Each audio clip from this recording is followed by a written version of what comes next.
بیا یې 2 کسان د جیله راوغوښتل چې پر هغو دواړو باندې د پانسۍ امر او حکم سوی و چې دا دواړه کسان به اعدامیږي. هغه 2 کسان یې راوغوښتل، یو یې مړ کړي، یو یې ایله. الحمد لله رب العالمين والصلاة والسلام على أشرف الأنبياء والمرسلين أما بعد. السلام عليكم ورحمة الله وبركاته. قدرمنو لیدونکو او اوریدونکو، نن موږ د الله سبحانه وتعالى د دغه قول چې په سورة بقره کې راغلی دی، اعوذ بالله من الشيطان الرجيم بسم الله الرحمن الرحيم ألم تر إلى الذي حاج إبراهيم في ربه أن آتاه الله الملك إذ قال إبراهيم ربي الذي يحيي ويميت قال أنا أحيي وأميت قال إبراهيم فإن الله يأتي بالشمس من المشرق فأت بها من المغرب فبهت الذي كفر والله لا يهدي القوم الظالمين. دغه آیات په باره کې نن موږ تاسې خبره کوو او دغه آیات په باره کې موږ تاسې بیان کوو. الله سبحانه وتعالى په دغه آیات کې د حضرت ابراهیم علیه السلام او د هغه زمانې چې کوم غټ بادشاه او نمرود د هغه بیان کوي چې د ابراهیم علیه السلام او نمرود په منځ کې کومه مناظره وسوه او کومې خبرې وسولې.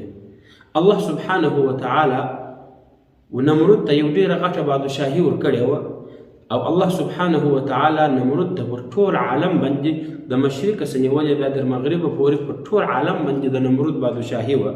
مفسرینو او مؤرخینو لیکلي دي چې پر ټول عالم او ټوله دنیا باندې 4 کسانو بادشاهي کړې ده. په هغه 4 کسانو کې 2 مسلمانان او 2 کافران دي.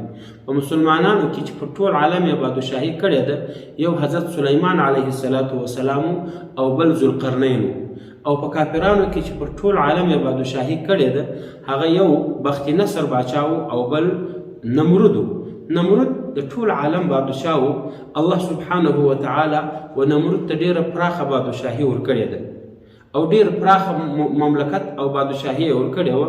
د دې پر ځای چې نمرود د الله سبحانه وتعالى شکر ادا کړي، نمرود د الله سبحانه وتعالى نافرماني شروع کړله او کبر او لویي یې شروع کړله او دې اندازې ته ورسېدی چې ځان ته به یې خدای وایه او انسانانو ته به یې دا امر کوي چې ما ته سجده وکړي. الله سبحانه وتعالى د انسانانو د هدایت لپاره او د نمرود د هدایت لپاره الله سبحانه وتعالى حضرت ابراهیم علیه السلام دنیا ته راواستوي. حضرت ابراهیم علیه السلام انسانانو ته بلنه ورکول، انسانانو ته دعوت ورکوي چې ای انسانانو د عبادت لایق یوازې او یوازې الله سبحانه وتعالى دی.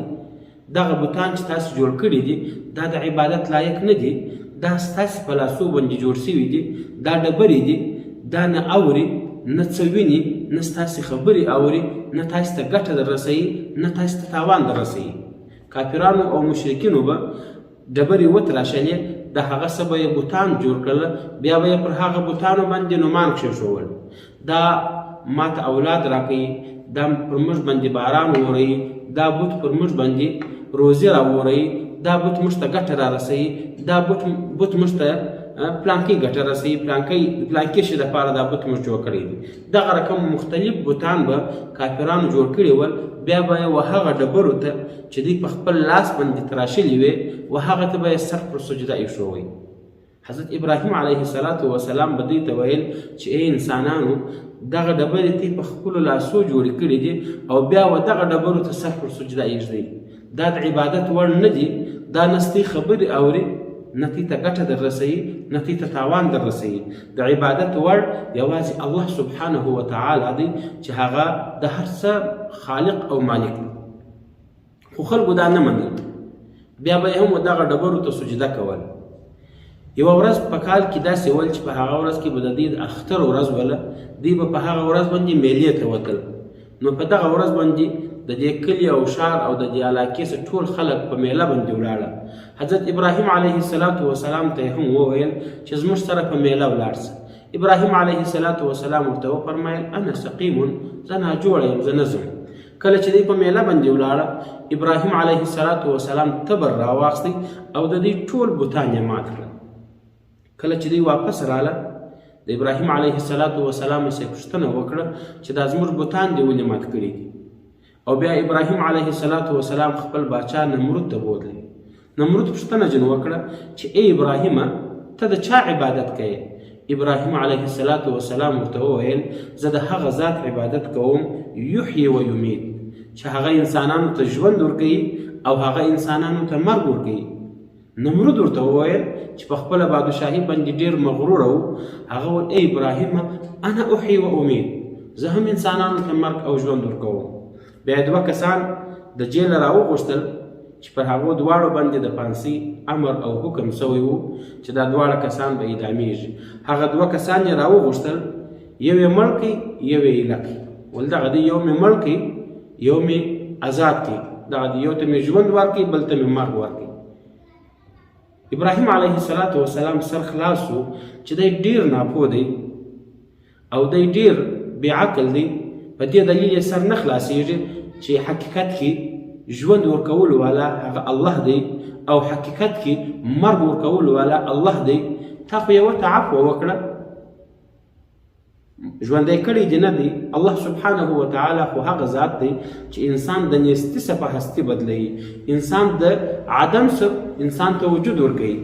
او الله سبحانه وتعالی هغه ذات دی چې په حقیقت کې هغه د هر انسان پر مرګ او قتل باندې قادر دی. هر انسان ته په حقیقت کې مرګ الله سبحانه وتعالی راولي، اسباب ته ضرورت نه لري. کله چې د ابراهیم علیه السلام په دې خبره سر خلاص شو چې نمرود ډېر بې عقل دی، زما په دغه دلیل یې سر نه خلاصېږي، نو بیا د الله سبحانه وتعالی د قدرت یوه بله نښانه ورته وویل. بیا یې ورته وویل چې ای نمروده ان الله یأتي بالشمس من المشرق. الله سبحانه وتعالی لمر د مشرقه راخېږي. ته وینې هره ورځ لمر د مشرقه سره راوخېږي په مغرب کې ولوېږي.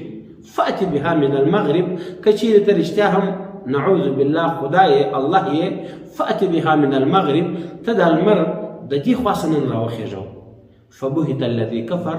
الله سبحانه وتعالی فرمایي چې کله نمرود د ابراهیم علیه السلام دغه خبره واورېدل نو نمرود شرمنده سو، هغه نه سوی کولی چې لمر د مغربه راوخېږي. فبهت الذي، شرمنده سو هغه انسان کفر چې کوم انسان کفر کړی.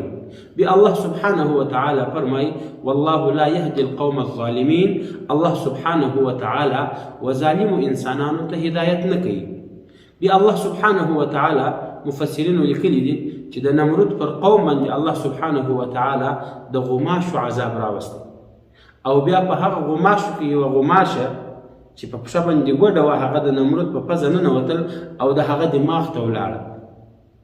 او بیا چې کله به د هغه په دماغ کې او د هغه په سر کې دا غماشې بونګارې شروع کړي نو بیا به نمرود ډېر په تکلیف سو، ډېر به په تکلیف سو. بیا به یې د خپلو خادمانو ته ویل او د خپلو خلکو ته به ویل، هغه خلک چې پخوا به یې ده ته سر په سجده ایښوی و هغه خادمانو ته به یې ویل چې ما یو څو چوټې پر دا سر باندې ووهئ چې دا زما دماغ ارام سي. الله سبحانه وتعالی هغه عزت چې ورکړی و هغه یې په ذلت وربدل کړي. حقیقت کې عزت ورکول والا او ذلت ورکول والا الله سبحانه وتعالی. مفسرینو لیکلي دي چې کله نمرود د دغه عذاب څخه ډېر په تکلیف سو نو بیا یې طبیبان او ډاکټران راوغوښتل چې تاسې به خامخا زما د دغه ناجوړۍ علاج کوئ. که تاسې زما علاج نه وکړئ بیا به زه تاسې ټول مړه کړم. هغه طبیبانو ورته وویل، هغه خو بل علاج نه و زده. هغه ویل بادشاه ته خو زموږ باچا یې، موږ به ستاسې دغه سر کاټ کړو او تا ته به د سرو زرو سر در ولګوو، ته خو باچا یې. د ده دا خبره خوښه سوه، دا خبرې ډېر خوند ورکوي چې رښتیا هم زه خو باچا یم، ما ته باید د سرو زرو سر راولګوي. نو بیا یې دغه سرجن پرې کړئ او د سرو زرو سر یې ورولګوئ. کله چې یې سرجن پرې کړئ الله سبحانه وتعالی د ده روح بیا د ده وجود ته واپس نه دی راستولی او ده یې مړ کړئ او ده یې ختم کړئ. الله سبحانه وتعالی هغه ذات دی چې هغه انسان ته عزت ورکوي، هغه انسان ته ذلت ورکوي. عزت او ذلت ورکول والا دواړه هغه الله سبحانه وتعالی دی. وآخر دعوانا أن الحمد لله رب العالمين.